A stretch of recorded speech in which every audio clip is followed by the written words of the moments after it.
Bien, vamos a ir a la palabra del Señor. Sí. Pastora Magali, cuando partió la reunión, oraba, ¿no es cierto?, diciendo algunos motivos por el cual nos encontrábamos acá el día domingo. Siempre es bueno hacerse la pregunta, ¿por qué voy el domingo, ¿no es cierto?, a la reunión? A la reunión de la iglesia, a la reunión de los santos. Es bueno que uno lo tenga claro, ¿no es cierto?, que nunca uno pueda llegar a decir voy porque, bueno, es una costumbre, se acostumbra que la iglesia se reúne el día domingo, ¿no es cierto?, voy para ver a los hermanos, voy para que me vea el pastor. Todas aquellas serían respuestas vanas, ¿no es cierto?, lo sabemos. Ustedes saben que yo siempre hablo cosas muy simples, muy sencillas. Siempre el propósito, ¿no es cierto?, es, por supuesto, como decía también en la oración, bueno es habitar los hermanos juntos en armonía. Sí, eso es una parte, pero no es la esencial. La esencial, ¿no es cierto?, es de que adoramos juntos a Dios, pero también estamos recibiendo palabra que es la que nos capacita, nos prepara para ser ministros competentes de este nuevo pacto, ¿no es cierto? Entonces, ser instruidos también en la palabra del Señor. Por eso, donde hay alimento, los hijos de Dios, sus pies tienen que estar presurosos. Las casas iglesias, los congresos, las reuniones, los retiros, ¿no es cierto?, no se conviertan en una carga, ¿no es cierto? ¿A quién le molesta que le inviten a una fiesta, por ejemplo? ¿Ah? A un asadito, ¿ah? ¿No es cierto? Uno siempre va, sobre todo cuando hay confianza de la familia, uno hace un esfuerzo para estar, ¿no es cierto?, en esa reunión, porque sabe no solo que va a comer, sino que va a compartir con la familia, y muchas veces en esas reuniones nos enteramos cómo está cómo está aquel, cómo le ha ido, ¿no es cierto? En fin, cuanto más entonces la familia del Señor. Entonces no rehuyamos, si tenemos clara el llamado de Dios, no hay que rehuir entonces ninguna de estas instancias. Bien, yo cuando preparaba esta palabra la encontraba un poquito desordenado. Siempre me gusta buscar un hilo conductor, pero preguntándole al Señor la dejé tal como Él me la dio en un principio. Porque le preguntaba yo al Señor, Señor, ¿qué quieres que hable este domingo? ¿No es cierto? Y siempre el Señor pone en mi corazón y en mi espíritu, como es una palabra para la iglesia siempre va a estar buscando o va a estar anhelando el poder recibir la mayor guianza, la mayor instrucción, la mejor capacitación, como decía, para poder estar en una comunión con Él, en primer lugar, y luego estar en el propósito de Él, ¿no es cierto?, para poder servirle de la mejor manera posible. Ese debe ser el objetivo, como decía al principio, correcto para la iglesia. Entonces, Dios me daba dos aspectos, dos puntos que son relevantes en este propósito. ¿Ah? Sabemos que toda la palabra es inspirada por Dios, útil para enseñar, para corregir, para redarguir, pero siempre tenemos que ir extrayendo aquello entonces que me va a servir a mi vida. Cuando uno dice, ¿qué es lo que me falta? ¿Ah? Señor, ¿qué es lo que me falta para el joven rico? ¿No es cierto? Le dice, Señor, yo quiero seguirte, ¿qué me hace falta? ¿No es cierto? Para poder seguirte. Y ahí el Señor le da una respuesta que la vamos a ir viendo más adelante. Entonces, a los dos aspectos que me quiero referir es a sujetarse y despojarse. Quien quiera servir mejor al Señor, que quiera estar mejor en relación con Él, tiene que tener estas dos acciones, palabras, realidades presentes. Sujetarse y despojarse. Anótelo por ahí, anótelo aquí, anótelo en el disco duro. Vamos a ir a la palabra en 1 Corintios 1, 22. 1 Corintios 1, versículo 22. Y la palabra del Señor dice, Porque los judíos piden señales y los griegos buscan sabiduría y no pudieron reconocer a Cristo. Me llamó harto la atención, ¿no es cierto?, esta palabra que hemos leído, y sé que los textos que vamos a leer son bien conocidos. Y el apóstol Pablo, quien escribe la carta a los Corintios, ¿no es cierto?, está enseñándole entonces a la iglesia. Y él dice, los judíos piden señales y los griegos buscan sabiduría. Sabemos la fama, ¿no es cierto?, que tienen los griegos. Y los judíos, nosotros de repente somos como los judíos. Siempre queremos tener, ¿no es cierto?, señales. Y sobre todo la gente cuando es nuevita o es inconversa, quiere que le demostremos a Dios. Que le demostremos por qué existe Dios. A ver, ¿en qué te basas tú para decir que Dios existe? ¿En qué te basas tú para decir, ¿no es cierto?, que la Biblia es real? ¿En qué se basan para decir que esto es de esta o de esta otra manera? Señales. Y lo otro, ¿no es cierto?, el conocimiento. La Biblia habla que hay dos tipos de conocimiento. Y la gente busca mucho conocimiento, sobre todo en este tiempo, en que las redes, ¿no es cierto?, le dan todo tipo de información. Antiguamente una gente, cuando se le llamaba a la gente inculta o ignorante, era porque realmente estaban, pero ciegos, ¿ah? Sin saber nada de nada, es decir, porque no tenían mayores accesos, aparte de la radio que era la que le informara, ¿no es cierto?, del acontecer diario, las noticias. Por eso que la gente más viejita que yo, un poquito más viejita que yo, todavía conservan esa costumbre. Se sientan al lado de la radio, ¿no es cierto?, para oír las noticias. Las noticias les son súper importantes porque como que los tienen al tanto. Pero hoy día, yo que trato de modernizarme, mis hijos me han enseñado a meterme ahí a internet, y por lo menos cuando quiero saber alguna cosa, ¿no es cierto?, busco ahí en Google y encuentro, ¿no es cierto?, la información que necesito para algunas cosas. Entonces, hay más acceso hoy día, ¿no es cierto?, para el conocimiento. Y hay gente que definitivamente pasa pegada, ¿no es cierto?, a los teléfonos o al computador, queriendo saber más cada día, un poquito como los griegos. Y a veces queremos entonces aplicar este mismo sistema para las cosas espirituales. Entonces, hay gente que lee mucho la Biblia, pero la lee con el propósito de poder tener o adquirir un conocimiento, ¿ya? Un poquito como los griegos. Pero veamos qué sigue diciendo el apóstol Pablo. Entonces, los griegos que buscaban conocimiento, los judíos que pedían señales, y no pudieron reconocer al Cristo, ¿no es cierto?, a Jesucristo cuando estuvo en medio de ellos y lo crucificaron.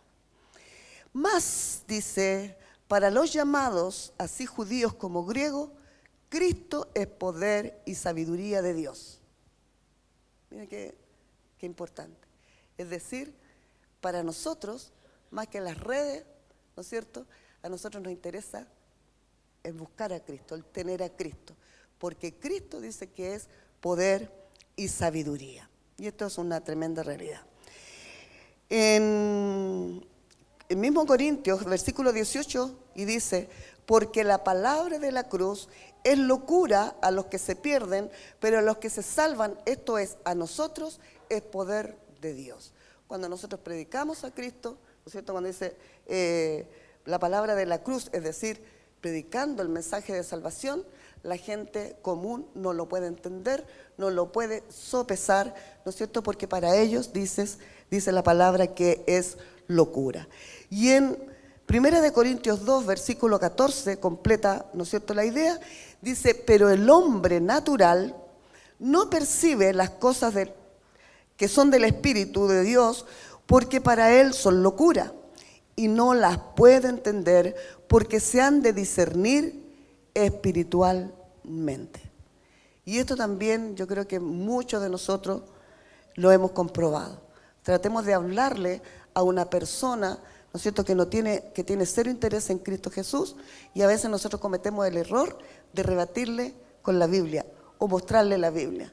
no lo va a entender, nunca le va a encajar, nunca va a concordar, ¿no es cierto?, los principios de Dios, los principios divinos con los principios naturales. No los puede entender. Por eso es que nos tildan de locos, nos tildan de fanáticos, ¿no es cierto?, cuando nosotros presentamos alguna postura o algo relacionado con el reino del Señor.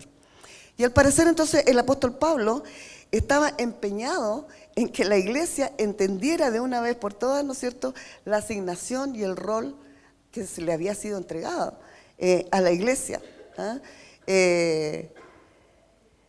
Porque la iglesia de Jesucristo ayer, hoy y siempre, ¿no es cierto?, ha tenido al parecer el mismo problema, como que nos cuesta entender, ¿no es cierto?, algunas cosas. No es una tarea fácil que podamos crecer o madurar espiritualmente. Entonces Pablo se veía en la necesidad de insistir muchas veces. En 1 Corintios capítulo 3, versículo 1, seguimos en Corintios. ¿Qué dice el apóstol Pablo? De manera que yo, hermanos, no puedo hablaros como a espirituales, sino como a carnales, como a niños en Cristo. Y esto, ¿no es cierto?, es decir, él necesitaba explicarle, como decimos nosotros en una frase común, con peras y manzanas. ¿Se acuerdan que he usado ese término en otras ocasiones? Necesitamos entonces explicar una y otra vez algunos conceptos y algunas enseñanzas de la palabra del Señor.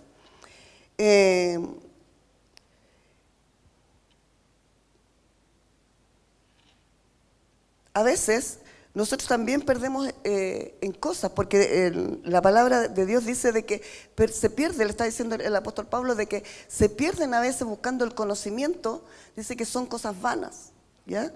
Y a veces nosotros también perdemos el conocimiento, el sentido, discutiendo por cosas banales dentro de la iglesia. No vamos al punto, a lo que realmente es necesario que nosotros podamos comprender. Entonces, el apóstol Pablo está diciendo en otras palabras, no trates de entender a Dios con tu mente natural. Por eso es que a veces, como yo he dicho también en otras ocasiones, somos como condoritos, exige una explicación. O leemos la palabra y uno dice, pero ¿cómo Dios va a exigir esto, o va a pedir esto, o va a demandar esto, ¿no es cierto?, de la iglesia? Y estos conceptos que son como bien básicos, lo he contado también en otras ocasiones, por ejemplo, cuando uno lee el pasaje que dice, el que no deja padre y madre por causa de mí, no es digno de mí. Y dígame, ¿quién no tenía una lucha, sobre todo cuando es niño espiritual, con ese texto? Pero ¿cómo Dios va a ser tan egoísta que va a demandar, ¿no es cierto?, eso? Claro, porque nosotros estamos analizando ese pasaje con el sentido natural, la mente natural, no entonces con la mente espiritual, ¿ya? Pues dice que en el plano natural las cosas espirituales, es decir, lo celestial, no tiene explicación. Por eso es que no debemos exigir una explicación, ¿no es cierto?, en cómo se edifica la iglesia, cómo se forma la iglesia, cómo se debe conducir la iglesia. Lo vamos a entender solamente, ¿no es cierto?, con el entendimiento espiritual. Aquí es donde entra entonces a funcionar la sujeción. Cuando hay muchas cosas, ¿no es cierto?, que yo no entiendo, pero sí debo obedecer. El pastor siempre nos ha enseñado, ¿no es cierto?, a nosotros nos dice, Dios no está para entenderlo, sino que para obedecerlo. Ese es el principio, ¿no es cierto?, que debe operar en cada uno de nosotros. Cuando somos niños espirituales y aún jóvenes, ¿no es cierto?, a nosotros nos cuesta entender entonces este principio de sujeción. Y queremos entonces siempre, ¿no es cierto?, primero entender algo para luego obedecerlo, incluyendo, a ver si está bien dicha la palabra, inclusive, ¿no es cierto?, que aunque lo veamos en la Biblia, aunque esté en la Biblia, como por ejemplo, bien común, ¿no es cierto?, cuando dice que debemos perdonar 70 veces 7. ¿No es cierto? Es un principio bien, y lo leemos en la Biblia, pero sin embargo, nosotros cuando ya somos más o menos espiritual, perdonamos 10 veces. Si somos menos espiritual, a mí me la hacen una vez, pero no 2 veces. Decimos nosotros, aunque seamos, ¿no es cierto? Aunque la Biblia nos esté demandando de nosotros, ¿no es cierto?, aquello. Y como decía, cuando somos el niño, por ejemplo, va confiado de la mano de su papá y hay muchas cosas que no entiende. Por ejemplo, cuando uno se cambia de casa, me acuerdo de mi hija Jocelyn, cuando vivíamos en Santa Cruz, y nos vinimos después a Paine, a la casa de mis papás, y ella, me acuerdo, tuvo que dejar todos sus amigos, todo su entorno, su colegio, todo, y ella me decía, nunca te voy a perdonar. Y después ahora dice que no se quiere mover de Santiago, pues nada, ahora cuando le digo yo tengo una gana de ir al campo, ¿no? Entonces, pero me tuvo que seguir. ¿Se fijan? No lo entendía en aquel tiempo que era necesario dejar ese lugar, que ya habíamos cumplido una etapa en nuestra vida como familia, ¿no es cierto?, en la sexta región, y por lo tanto que ahora obedecíamos la voz de Dios y nos traía a Santiago.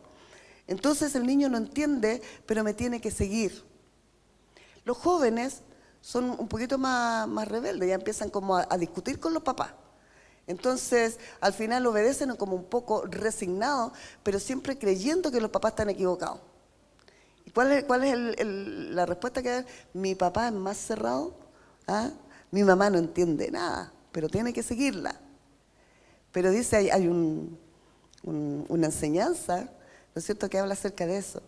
Pero cuando ese niño, ese joven, después ya es adulto, es maduro, ¿qué dice? ¿Cuánta razón tenía mi viejo? ¿Ah? ¿Cuánta razón tenía? Yo me acuerdo, yo fui una de las peleadoras con mi mamá.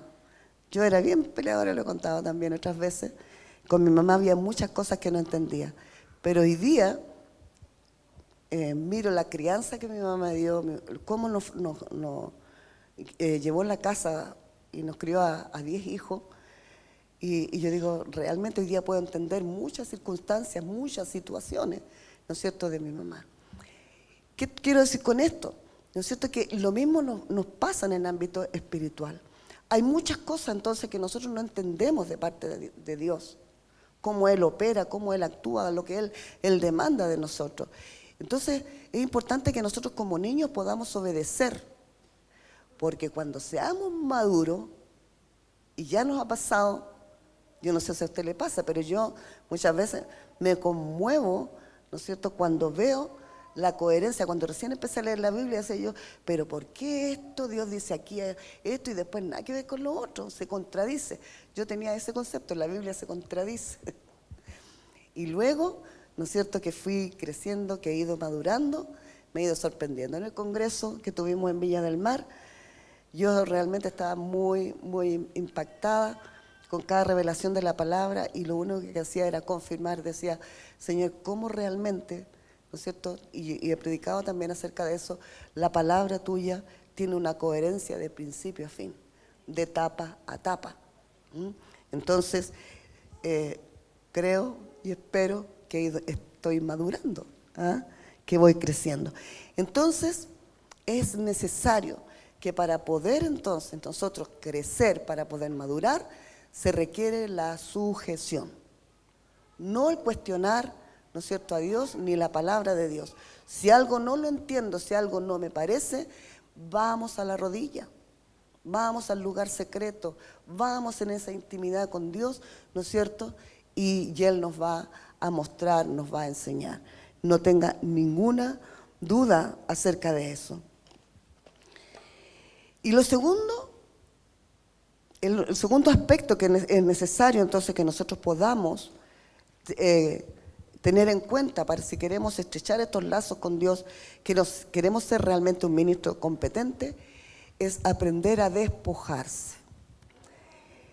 El hombre espiritual o celestial sabe que en Cristo está completo y por lo tanto no se afana, ¿no es cierto?, por las cosas terrenales, pues saben que todo sustento viene, ¿no es cierto?, de Dios, que nace tesoros en la tierra, ¿no es cierto?, no le van a servir de mucho, Más bien dice la palabra que haced tesoros en el cielo, es decir, en el reino, los tesoros en Dios, donde la polilla ni el orín corroen, donde no se va a echar a perder.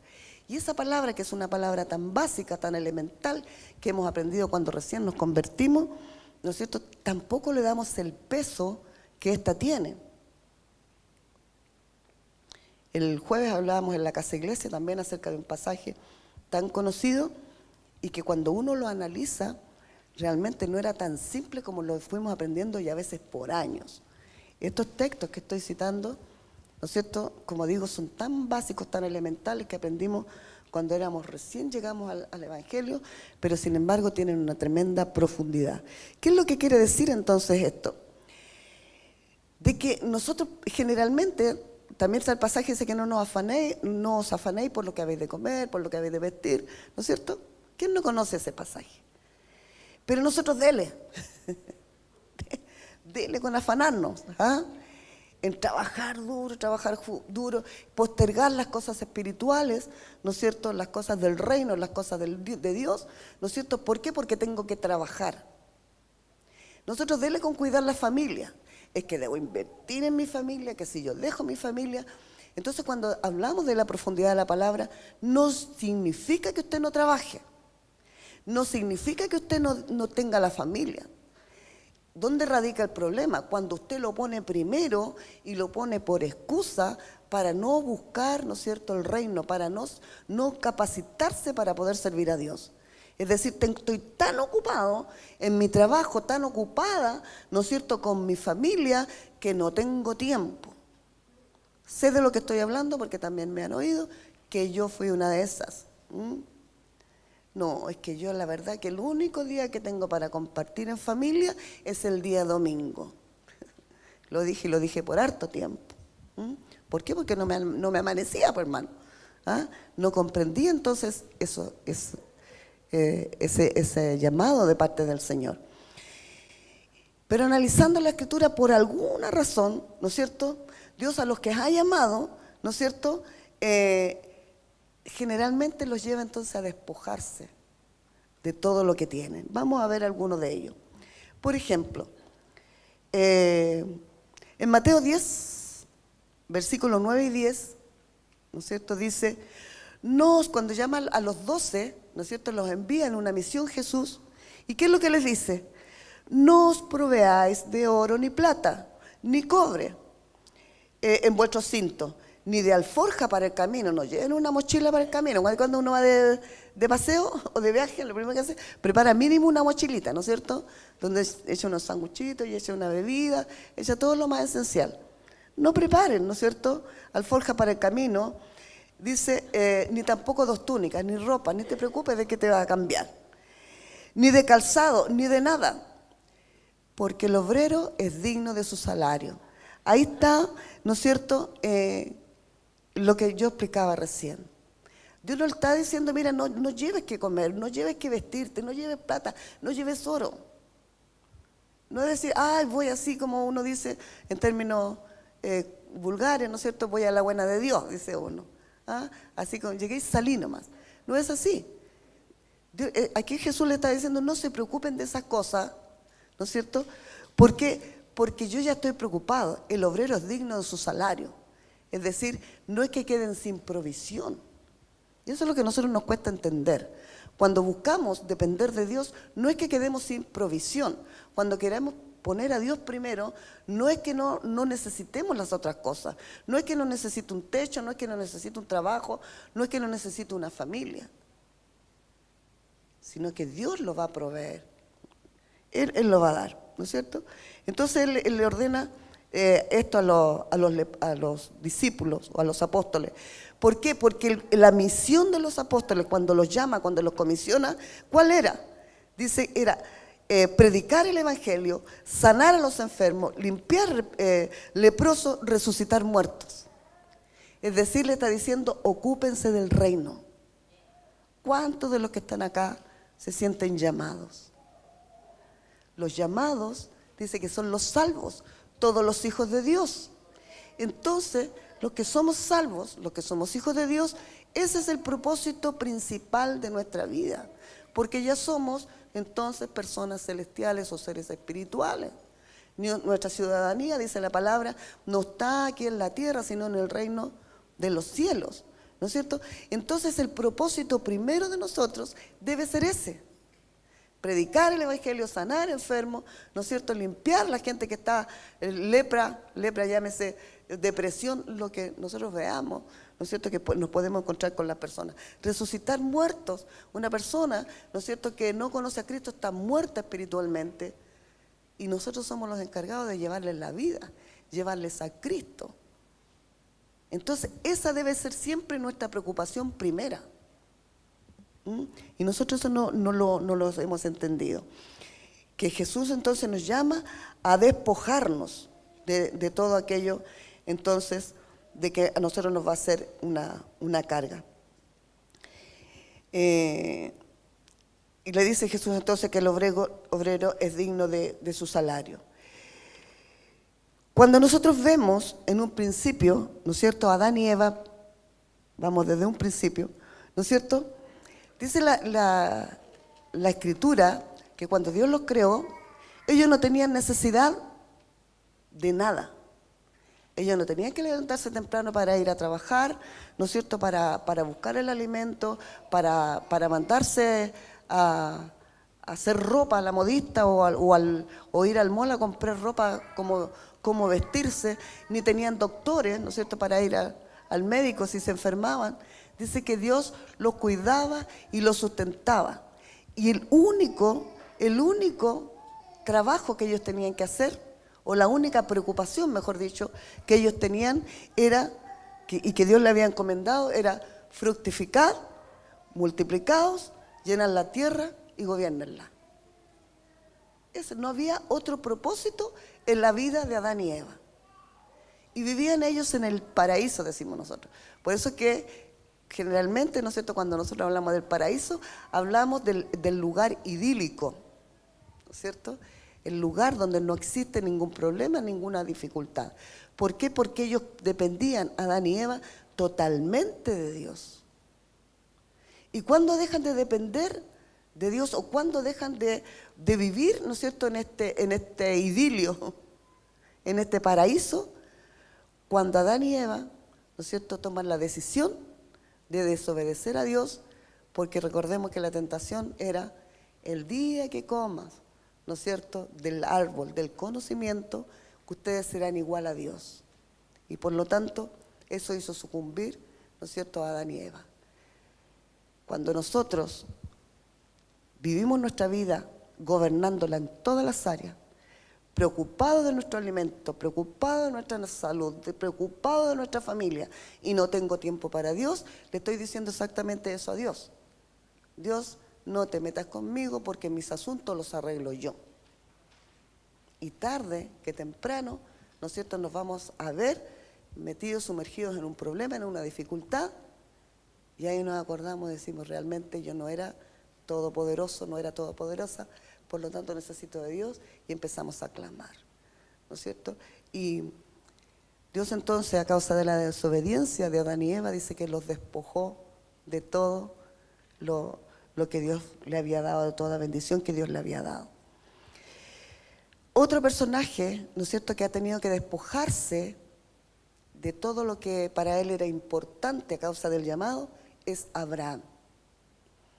¿Qué le dice Dios? Cuando Dios lo escoge, ¿no es cierto?, porque tenía un propósito para él, que iba a ser, ¿no es cierto?, Abraham, la simiente de los hijos de Dios y herederos del nuevo pacto, en el cual nos encontramos hoy día, ¿no es cierto? Y para ello entonces, para que Abraham pudiera ser esta simiente, se pudiera cumplir el propósito de Dios en él, ¿qué tuvo que dejar?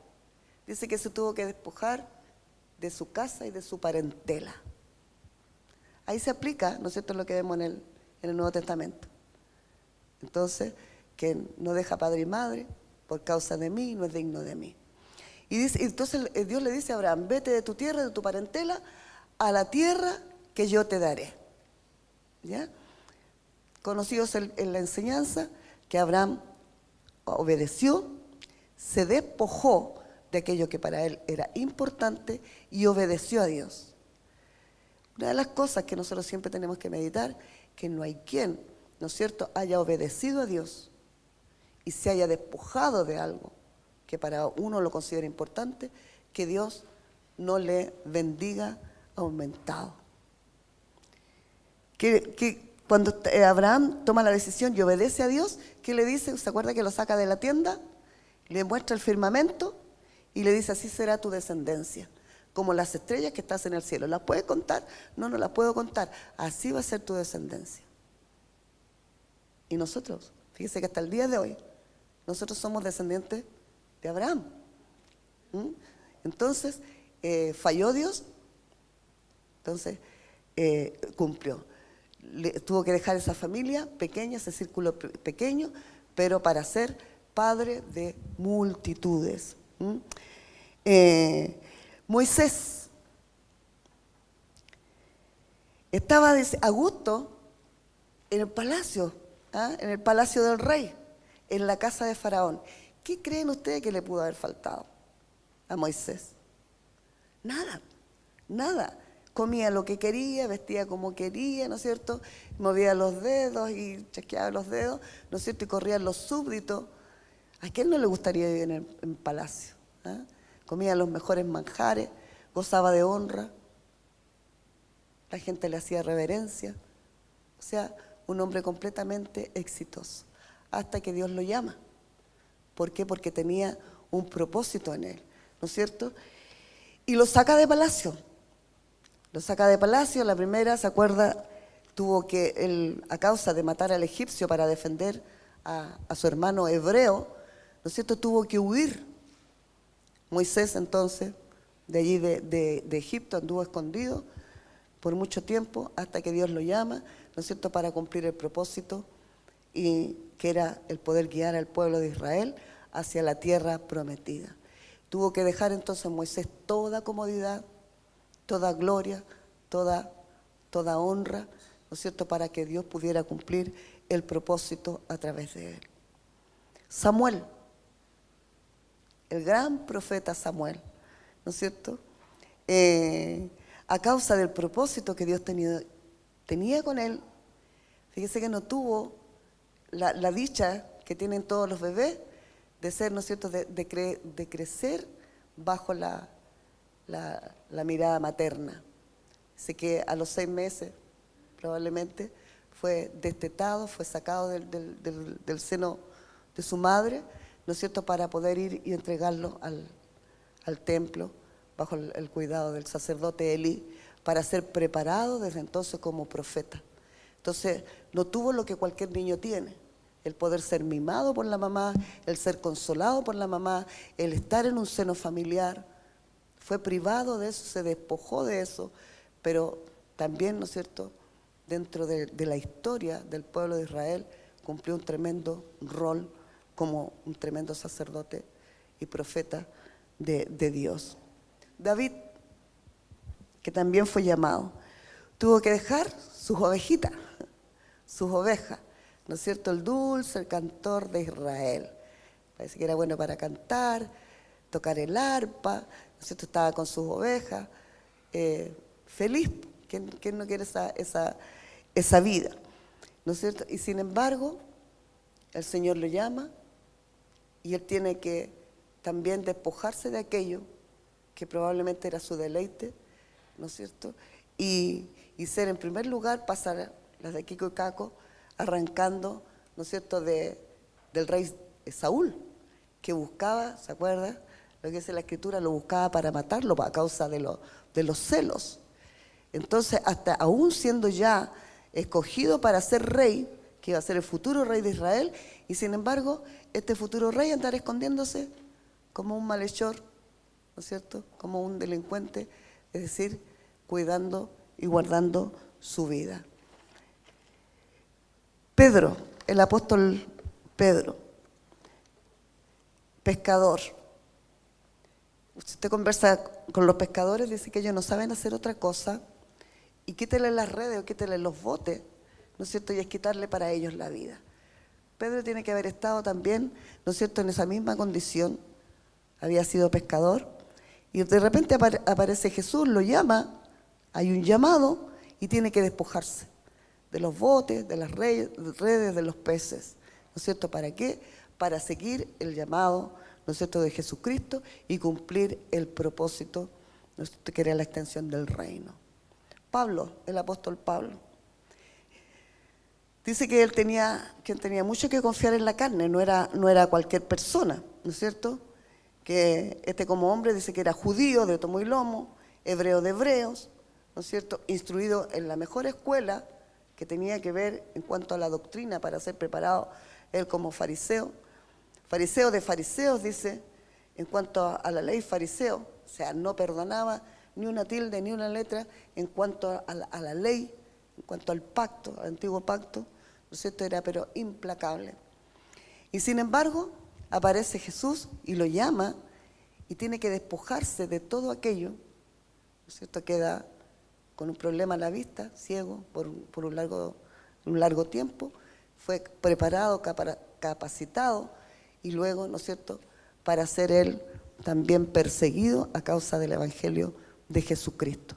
Tuvo que despojarse de esa vida entonces que él tenía.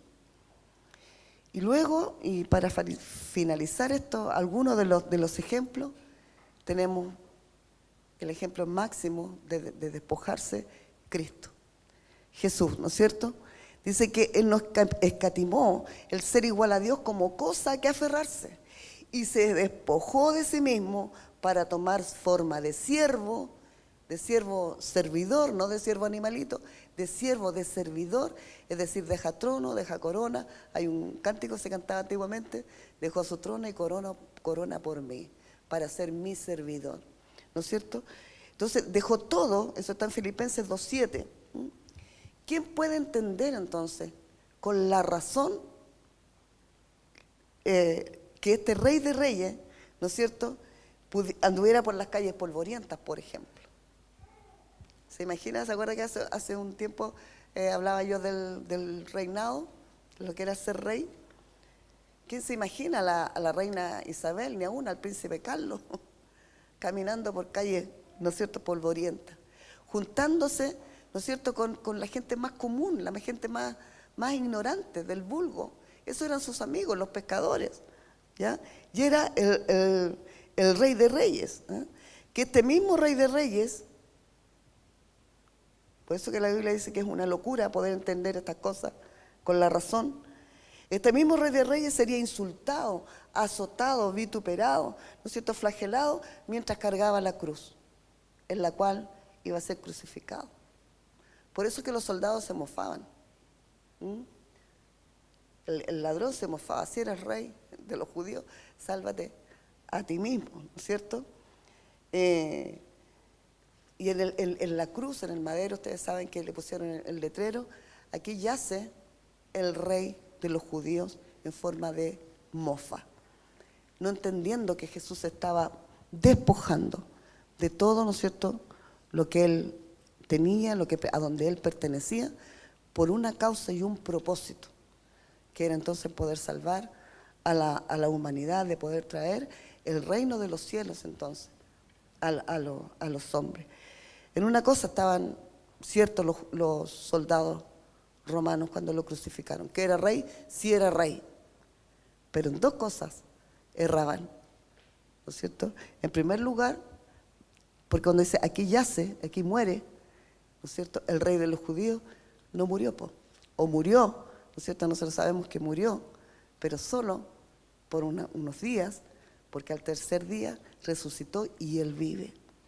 Y el otro error, ¿no es cierto?, que ellos cometieron: aquí yace el rey de los judíos, porque no era el rey de los judíos, es el rey de toda la creación, de todo cuanto existe. Entonces, si queremos tratar de entender el Evangelio con nuestra mente natural, obviamente que no encaja. Pero nosotros tenemos que verlo de esta manera entonces. Si Él se despojó de toda su divinidad para que el mundo fuera salvo por Él, y se despojó a sí mismo para sentarnos junto a Él, dice, en los lugares celestiales, es decir, los que hemos creído en Él, Y cuando habla de lugares celestiales, entiéndase, por si acaso a veces nosotros queremos entender la escritura en forma literal, cuando habla, dice que estamos sentados juntamente con Él en los lugares celestiales, no es allá arriba, ni es tampoco, ¿no es cierto?, cuando nos muramos. Nos han enseñado, cuando habla de lugares celestiales, está hablando de una posición, donde estamos posicionados nosotros con Él. Cuando habla, ¿no es cierto?, lugares celestiales, es claro que habla de un nivel más alto. Es decir, ¿por qué? Pero estamos hablando en el ámbito espiritual. Es decir, el reino del... Corrijo, porque nos corrigieron allá. No debemos decir el reino de las tinieblas. El mundo de las tinieblas, porque hay un solo reino, que es el reino donde habita nuestro Rey. El mundo de las tinieblas, ¿no es cierto?, está bajo, dice, de nuestros pies. Por lo tanto, cuando nosotros estamos sentados en lugares celestiales, dice que nosotros estamos por sobre el mundo de las tinieblas. Por eso es que nosotros no debemos temer. Por eso es que nosotros no debemos, ¿no es cierto?, sentirnos menos de aquello. A nosotros no nos puede asustar, ¿no es cierto?, lo que el mundo de las tinieblas puede hacer contra nosotros. Si nosotros estamos posesionados en Cristo, si estamos sentados en los lugares celestiales, nadie, por eso la Escritura se fija que va tomando sentido. Dice, nadie podrá hacerte frente, ningún espíritu maligno. ¿Por qué? Porque nosotros estamos por sobre eso. Entonces, ¿a qué nosotros hemos de temer?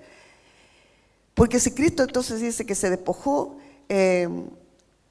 a los hijos de Dios, entonces también debemos aprender a despojarnos. Si nosotros, hermano, y esto es lo que nos tenemos que entender, que si nosotros hay carencia en nosotros, si no hay seguridad en nosotros, si no hay una mayor entrega en nosotros, es porque nos faltan estas dos cosas. En primer lugar, ¿no es cierto?, la sujeción al Rey de Reyes y Señor de Señores, aunque no lo entendamos. Y en segundo lugar, tenemos que aprender a despojarnos. Hay muchas cosas, yo creo que en la vida de cada uno de nosotros, uno no puede levantar el dedo y decir, a usted le falta esto, a usted le falta lo, usted tiene que despojarse de esto. Es el Espíritu Santo el que va a traer esa convicción. Pero yo tengo que tener también una disposición para aquello. El poder entender, el poder analizar mi vida. A ver, ¿en qué estoy topando?